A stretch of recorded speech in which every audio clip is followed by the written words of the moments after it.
എന്തൊക്കെയാണ് കേൾക്കുന്നത്? ക്ഷേത്ര മുറ്റങ്ങളിൽ അലോഷി പാടുന്നു, പാടട്ടെ. പക്ഷെ അലോഷി പാടുന്നതെന്ത് എന്ന ചോദ്യം, അലോഷി പാടുമ്പോൾ പിന്നിൽ കാണിക്കുന്നതെന്ത് എന്ന ചോദ്യം, കാവിലെ ഉത്സവത്തിന് ചെഗുവേരയുടെ കൊടി പാറിക്കുന്നത് എന്തിന് എന്ന ചോദ്യം, ആറ്റുകാൽ ക്ഷേത്രത്തിൽ പൊങ്കാല നടക്കുമ്പോൾ അതിന് കിലോമീറ്ററുകൾ മാത്രം അകലെ ഉച്ചഭക്ഷണം പൊങ്കാലയ്ക്കെത്തിയവർക്ക് നൽകാൻ പാകം ചെയ്യുന്ന യുവാവിനെ പാർട്ടിയോട് ചോദിക്കാതെ എന്തിന് ചെയ്തു എന്ന് ചോദിച്ചടിക്കുന്നു. ഈ ക്ഷേത്രത്തോട് കമ്മ്യൂണിസ്റ്റുകാർക്ക് ഈ അടുത്ത കാലത്തായി ഇത്രമാത്രം ആർത്തി എന്താണ്?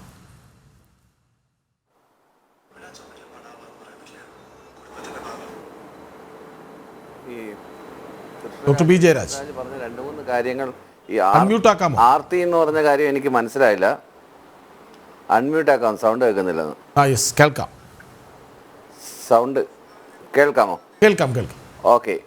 ഇതിനകത്ത് ഈ ആർത്തി എന്നുള്ള വാക്ക് ഉദ്ദേശിച്ചത് എന്തിനാണെന്ന് എനിക്ക് മനസ്സിലായില്ല. കടയ്ക്കൽ സംഭവമായിട്ട് ബന്ധപ്പെട്ട് പറയുകയാണെങ്കിൽ അതിപ്പോൾ ഒരു സംഭവമായി തീർന്നിരിക്കുകയാണല്ലോ. അതായത് ക്ഷേത്രാചാരങ്ങൾ, ക്ഷേത്ര അലകളും ഒക്കെ ക്ഷേത്രാങ്കണത്തിനുള്ളിലാണ് നടത്തുന്നത്. ക്ഷേത്രത്തിൻ്റെ പുറമേ നടക്കുന്ന, ക്ഷേത്രത്തിൻ്റെ വെളിയിൽ നടക്കുന്ന പരിപാടികൾ ഈ പറഞ്ഞ നേരത്തെ ഞാൻ പറഞ്ഞ ശ്രീ രാധാകൃഷ്ണമേനോൻ പറഞ്ഞിട്ട് ഞാൻ കേട്ടോണ്ടിരുന്നതായിരുന്നു.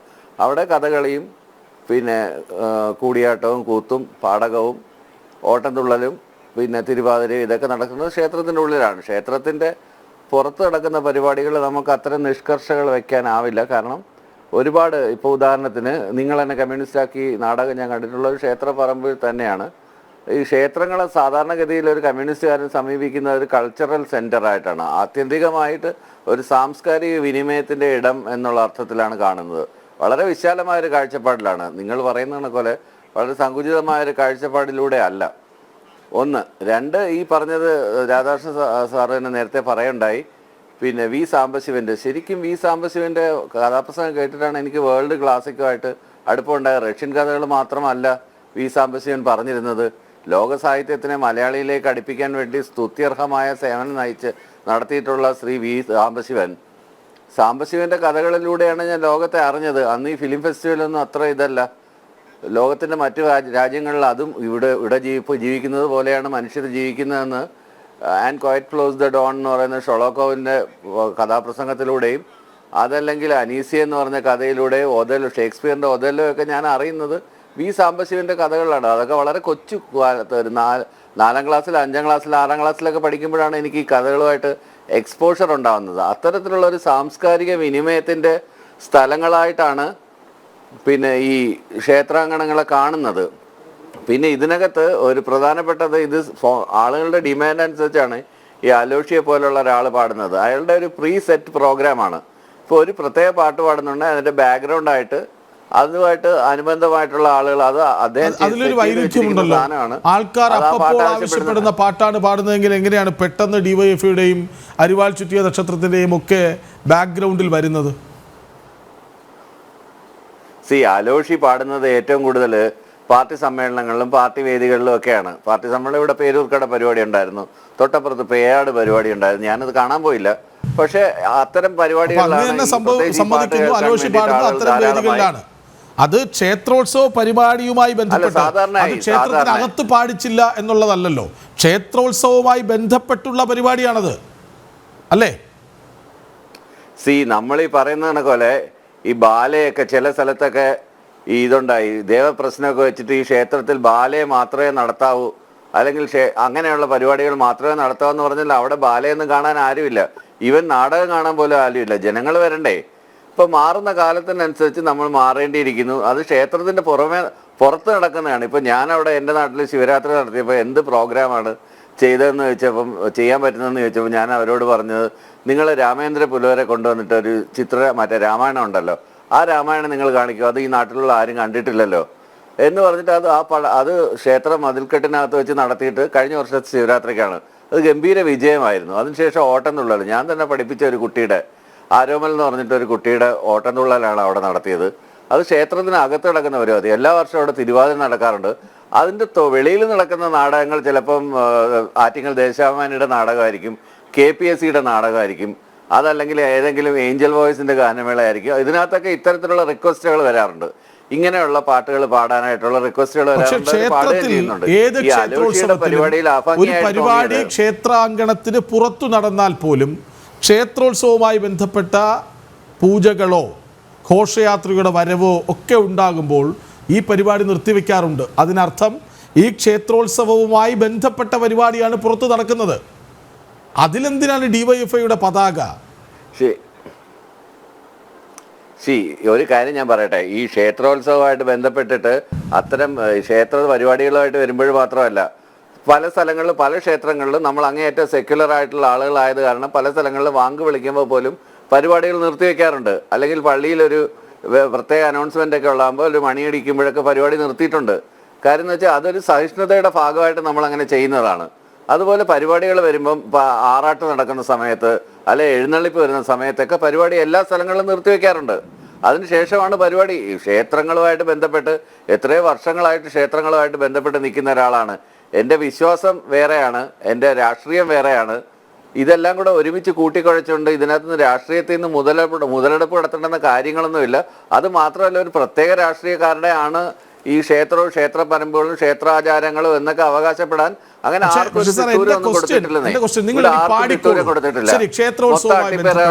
അങ്കണത്തിന് പുറത്ത് ബലികുടീരങ്ങളെ എന്ന് പാടിക്കോളൂ, അല്ലെങ്കിൽ പുഷ്പൻ എവിടെയാണ് എന്ന് ചോദിച്ചോളൂ, പ്രശ്നമൊന്നുമില്ല. പക്ഷേ പതാകകൾ എന്തിന്? പതാകകളുടെ കാര്യം ഞാൻ പറഞ്ഞുതരാം. കഴിഞ്ഞ പ്രാവശ്യം ഇതുപോലെ ആറ്റുകാൽ ക്ഷേത്രത്തിൽ ഉത്സവം, ആറ്റുകാലല്ല വെള്ളായണി ക്ഷേത്രത്തിൽ ഉത്സവം നടന്നപ്പോൾ ഒരു നാഷണൽ ചാനലിൽ അന്നേരമാണ് ഞാൻ ഈ സംഭവം അറിയുന്നത്. ഇതുമായിട്ട് ബന്ധപ്പെട്ട് അവിടുത്തെ കൊടി അഴിച്ചു മാറ്റണം എന്ന് പറഞ്ഞ് അവിടെ മൊത്തം കാവിക്കൊടികൾ കെട്ടിയിട്ട് നേരത്തെ പറഞ്ഞ കണക്കിൽ ഈ സനാതനത്തിന് എപ്പോഴാണ് ഈ കാവി കളർ കിട്ടിയെന്നുള്ളത് നമുക്കിനി ഗവേഷണം നടത്തേണ്ടിയിരിക്കുന്നു. ഈ കാവിക്കൊടി എന്നാണ് സനാതന ധർമ്മത്തിന്റെ പ്രതീകമായത് എന്നാണ് ഡോക്ടർ ബി ജയരാജ് ചോദിക്കുന്നത്. അദ്ദേഹം നല്ലൊരു വിശ്വാസിയാണെന്നും ക്ഷേത്രവുമായൊക്കെ ബന്ധപ്പെട്ട് പ്രവർത്തിക്കുന്ന ആളാണ് എന്നൊക്കെ അദ്ദേഹം പറഞ്ഞു, ശിവരാത്രി നടത്തിയ കഥയൊക്കെ. അപ്പോ സനാതനധർമ്മവും കാവ്യയും തമ്മിലുള്ള ബന്ധം പോലും അദ്ദേഹത്തിന് അറിയില്ല എന്ന് പറഞ്ഞാൽ ക്ഷേത്രങ്ങളിൽ അത്തരം കാര്യങ്ങളല്ലേ പഠിപ്പിക്കേണ്ടത്? അവിടെ പുഷ്പനെ അല്ലല്ലോ അന്വേഷിക്കേണ്ടത്. സനാതനധർമ്മത്തിന്റെ പ്രതീകമല്ല, സനാതനധർമ്മത്തിന്റെ വിശ്വാസമല്ല, ഇതല്ലേ ചിന്തിക്കേണ്ടത്. സനാതനധർമ്മത്തിന് ഒരു നിറത്തിനോടും അലർജി ഇല്ല, അത് വേറെ കാര്യം. ഒരു നിറത്തിനോടും അലർജി ഇല്ല. അമ്പലങ്ങളിൽ വെളിച്ചപ്പാട് കൊടുക്കുന്നത് ചുവന്ന പട്ട, അത് CPM-ന്റെ കൊടിയല്ല. പട്ട് ചാർത്ത് എന്ന് പറയുമ്പോൾ ക്ഷേത്രങ്ങളിൽ കൊടുക്കുന്നത് പട്ട, അതുവരെ ദുരുപയോഗം ചെയ്യുന്നുണ്ട്. മുമ്പൊരിക്കലും ഒരു വലിയ വിവാദം ഉണ്ടായിട്ടുണ്ട്.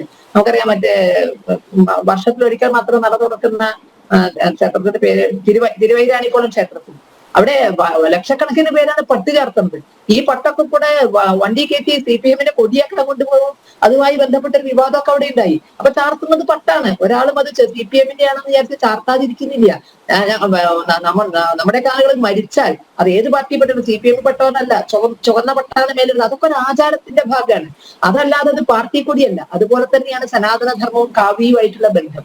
ആ ബന്ധം അത് ഹൈന്ദവ സംഘടനകളിൽ നിന്ന് അങ്ങോട്ട് കിട്ടിയതല്ല. ഹൈന്ദവ സംഘടനകൾക്ക് 100 വർഷത്തെ വഴക്കേ, രാഷ്ട്രീയ സ്വയംസേവക സംഘം പോലും 100 നിൽക്കുകയാണ്. 100 വർഷമല്ലല്ലോ സനാതനധർമ്മവും കാവ്യയും തമ്മിലുള്ള ബന്ധമുണ്ട്. ഇവിടുത്തെ സന്യാസിമാരെ കാവ്യ പിടിപ്പിച്ചത് RSS-ഓ ഹിന്ദു ഐക്യവേദിയോ വിശ്വ ഹിന്ദു പരിഷത്തല്ലല്ലോ അവരെ കാവ്യ പിടിപ്പിച്ചത്. അതൊക്കെ സഹസ്രാബ്ദങ്ങളായി തുടർന്നു വരുന്ന ഒരു പാരമ്പര്യമാണ്, സനാതന ധർമ്മത്തിന്റെ പ്രതീകമാണ്.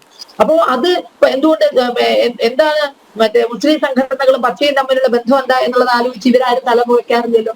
അവര് നബിദിനവുമായിട്ട് ബന്ധപ്പെട്ടോ അല്ലെങ്കിൽ അവർ ഏത് കൊടി ഉയർത്തുന്നതിനെ പറ്റി, ഏത് അലങ്കാരം തൂക്കുന്നതിനെ പറ്റി ഇവർക്ക് യാതൊരു വിഷമവും ഇല്ലല്ലോ. ഞാനൊരിക്കൽ കാസർഗോഡ് ഉണ്ടായിരുന്നു ഒരു നബിദിനത്തിന്. അവിടെ ഞാൻ എന്നെ അത്ഭുതപ്പെടുത്തിക്കൊണ്ട് റോഡിന്റെ ഡിവൈഡറിന്റെ നടുക്കോട് മറ്റേ വലിയ ഐസ് ക്യൂബുകൾ വെച്ചിരിക്കും. അലങ്കാരത്തിന് നബിദിന ഘോഷയാത്ര വരുന്ന സമയത്ത് ഭീമാകാരമായ ഐസ് ക്യൂബുകൾ വെച്ചിരിക്കുക, പച്ച നിറത്തിലുള്ളത്. അവരാകെ പച്ചയാക്കുമ്പോൾ ഇവർക്ക് ഒരു തരത്തിലുള്ള അസ്വസ്ഥത വരുന്നില്ലല്ലോ, ഇവര് തല പുകയ്ക്കുന്നില്ലല്ലോ. എന്താണ് ബന്ധം, പച്ചയും ഇവരും തമ്മിൽ എന്താണ് ബന്ധം എന്നതിനെ പറ്റി ഒന്നും തല പുകയ്ക്കുന്നില്ലല്ലോ. അപ്പൊ ഈ ഭാരതത്തിൽ ജനിച്ച് ക്ഷേത്ര വിശ്വാസിയാണ് എന്ന് പറഞ്ഞ് ക്ഷേത്ര കാര്യങ്ങൾ നടത്തി അദ്ദേഹത്തിന് സനാതനധർമ്മവും കാവ്യയും തമ്മിലുള്ള ബന്ധം ഇനി ഒരാള് ട്യൂഷൻ എടുത്ത് പറഞ്ഞു കൊടുക്കേണ്ട ഒരു ദുസ്ഥിതി എന്തുണ്ട്? അവരാരും ക്ഷേത്രങ്ങളിൽ മറ്റേ വിശ്വ ഹിന്ദു പക്ഷത്തിന്റെയോ ഹിന്ദു ഐക്യവേദിയോ ഒന്നും കൊടി ഉയർത്തേണ്ട ആവശ്യമില്ല. അവിടെ കാവ്യ അലങ്കാരം ഉപയോഗിക്കുമ്പോൾ അതിന് എന്തിനായിട്ടുള്ള അസ്വസ്ഥതാണ് നേരത്തെ പറഞ്ഞത്.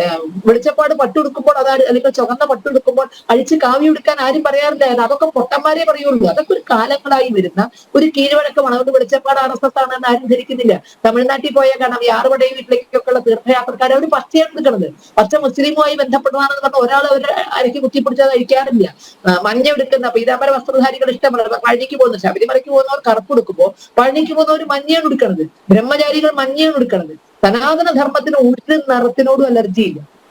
പക്ഷെ പൊതുവായി മണ്ണിന്റെയും സൂര്യന്റെയും അല്ലെ സൂര്യകിരണങ്ങളുടെയും നിറം നമ്മുടെ സനാതന ധർമ്മത്തിന്റെ, നമ്മുടെ സഹനത്തിന്റെ, ക്ഷമയുടെ, നമ്മുടെ എല്ലാറ്റിന്റെയും പ്രതീകമായി നമ്മളോട് ബന്ധപ്പെട്ട് നിൽക്കുന്നത് കാവ്യാണ് എന്നുള്ളത് കൊണ്ട് സനാതന ധർമ്മത്തിന് ഏതിനോടെങ്കിലും ഒന്ന് ഐക്യപ്പെടണമെങ്കിൽ അത് സംശയമില്ല, അത് കാവ്യോടാണ്. അത് ഹൈന്ദവ സംഘടനകൾ സ്വീകരിച്ചപ്പോ CPM-ന്റെ ഏതെങ്കിലും ഒരു വർഗ ബഹുജന സംഘടനകൾ CPM-മായി വിദൂര ബന്ധമുണ്ടെങ്കിൽ അവരുടെ കൊടിയിൽ ചുവപ്പുണ്ടാവില്ല. കാരണം അവർ കമ്മ്യൂണിസത്തിന്റെ ഭാഗമായി പ്രവർത്തിക്കുന്ന സംഘടനകളാണ്. ഇതുപോലെ ഞങ്ങൾ ഹിന്ദു ധർമ്മത്തിന്റെ ഭാഗമായി പ്രവർത്തിക്കുന്ന സംഘടനകളാണ് ഹൈന്ദവ സംഘടനകൾ. അവർക്ക് അതുകൊണ്ട് കാവ്യ സ്വീകരിക്കാതിരിക്കാൻ നിർവാഹമില്ല. തിരിച്ചല്ല, ഇവിടുന്ന് അങ്ങോട്ടല്ല കൊടുത്തിരിക്കുന്നത്, അവിടുന്ന് ഇങ്ങോട്ടാണ്. അത് ഇങ്ങനെ ഒരു ചെറിയൊരു ടൈം കിട്ടുമ്പോൾ എന്താണ് കാവ്യ എന്നുള്ളത് പറയാൻ, അതിന്റെ അല്ലെങ്കിൽ അതിന്റെ തത്വം പ്രതീകം പറയാനുള്ള ഒരു വേദി അല്ല ഇത്. അപ്പൊ തീർച്ചയായും ഇദ്ദേഹത്തെ പോലുള്ളവർ അത് പഠിക്കണേ, പഠിച്ചിട്ട് ഒഴിവാക്കുകയാണെങ്കിൽ ഒഴിവാക്കിക്കോളൂ. പക്ഷെ എന്തിനാണ് ഈ അപമാനം? നിങ്ങൾക്ക് ഹൈന്ദവ സംഘടനകളെ അപമാനിക്കാം, പക്ഷെ ഇവിടെ നിങ്ങൾ അപമാനിക്കുന്ന ഹൈന്ദവ സംഘടനകളെയല്ല. അപ്പൊ ആ ക്ഷേത്ര വിശ്വാസികൾ ഇത് കണ്ടാ വേദനിക്കുന്നവർ മുഴുവൻ RSSകാരല്ല. അവിടെ കൊടി വേണ്ടാന്ന് ചിന്തിക്കുന്നവർ മുഴുവൻ RSSകാരല്ല. സനാതന ധർമ്മം എന്ന് പറഞ്ഞാൽ സനാതന ധർമ്മം തന്നെ പറയുന്നത് അശ്ലീലമാണ്. ഒരു പാർട്ടിയുടെ ജനറൽ സെക്രട്ടറി പറഞ്ഞതാണ് അശ്ലീലമാണ് എന്നുള്ളത്. ബ്രാഹ്മണരിൽ നിന്ന് കുട്ടികൾ ഉണ്ടാകുന്നത് ശ്രേഷ്ഠമാണ് എന്ന് സനാതന ധർമ്മത്തിന്റെ വക്താക്കൾ, ഏതെങ്കിലും ഒരു വിഭാഗത്തിലെ പറഞ്ഞ സനാതന ധർമ്മത്തിന്റെ വക്താക്കൾ, അവർക്കെതിരെ കേസില്ല. ഇപ്പൊ കഴിഞ്ഞ ദിവസം ഫ്രാൻസിസ് എന്തോ പറഞ്ഞു എന്ന് പറഞ്ഞിട്ട് അദ്ദേഹത്തിന്റെ പേര് ഒരു കമന്റിന്റെ പുറത്ത് കേസെടുത്തു. ഇത് ക്രിമിനൽ സ്വഭാവം ചില മതവിഭാഗങ്ങൾക്കുണ്ട് എന്ന് പറഞ്ഞപ്പോൾ അദ്ദേഹത്തിനെതിരെ കേസെടുത്തു. പക്ഷെ ഇവിടെ കേസില്ല. ഇവിടെ പറയുന്നത് RSSന്റെ വിശ്വാസം എന്നല്ല പറഞ്ഞത്, ബ്രാഹ്മണന്റെ കുട്ടികൾ ഉണ്ടാകണം, ഇത് RSSന്റെ വിശ്വാസം എന്നല്ല പറഞ്ഞത്, RSS അശ്ലീലമാണെന്നല്ല പറഞ്ഞത്, ഹിന്ദു ഐക്യവേദി അശ്ലീലമാണെന്നല്ല പറഞ്ഞത്. സനാതന ധർമ്മം അശ്ലീലമാണ്. സനാതന ധർമ്മത്തിന്റെ വക്താക്കൾ ഈ രൂപത്തിലാണ്. അപ്പോൾ ഇവർ കുറച്ച് കാലമായിട്ട് സനാതന ധർമ്മം നിലനിന്നാൽ ഈ രാഷ്ട്രത്തിന്റെ വളർച്ച അവർക്ക് തടയാൻ സാധിക്കില്ല. അതുകൊണ്ട് ആ സനാതന ധർമ്മത്തിനെതിരെ നമ്മുടെ ചിന്തകൻ പറയുന്ന പോലെ തന്നെ അത് യുദ്ധമാണെന്ന് പറഞ്ഞത്. പൊളിറ്റിക്കൽ ഇസ്ലാമിനോട് സമരസപ്പെട്ടേ മതിയാകൂ, പക്ഷെ ഹിന്ദുത്വത്തോട് യുദ്ധമാണ്, നിരന്തരമായ യുദ്ധമാണ് എന്നൊക്കെ ഒരു വേണ്ടന്റെ സംസാരം നമ്മൾ കേട്ടിട്ടുണ്ടല്ലോ. അതുപോലെ ഇവർ നിരന്തരമായ യുദ്ധമാണ് സനാതന ധർമ്മത്തിന്റെ മൂല്യങ്ങളോട്, പ്രതീകങ്ങളോട്, വിശ്വാസങ്ങളോട്, സ്ഥാപനങ്ങളോട്, സംഘടനകളോട് ഒരു എന്താ പറയേണ്ടത്, മുടിപ്പിച്ചേ അടങ്ങൂ എന്നതൊരു യുദ്ധമാണ്. പക്ഷെ സംഗതി നടക്കണമെന്ന് വെച്ചാൽ നീറ് കടിക്കണമായിരിക്കും. ഈ നീറ് ഇത് കടിക്കുമ്പോ അതിന്റെ ധാരണ ആളെ കൊല്ലാന്നുള്ളതാണ്. പക്ഷെ സത്യം പറഞ്ഞാൽ നീറാണ് ചത്തുപോകുന്നത്. ഒരിക്കലും ആളെ കൊല്ലാൻ നീർത്ത് സാധിക്കില്ല. ഇതാണ് ഇപ്പൊ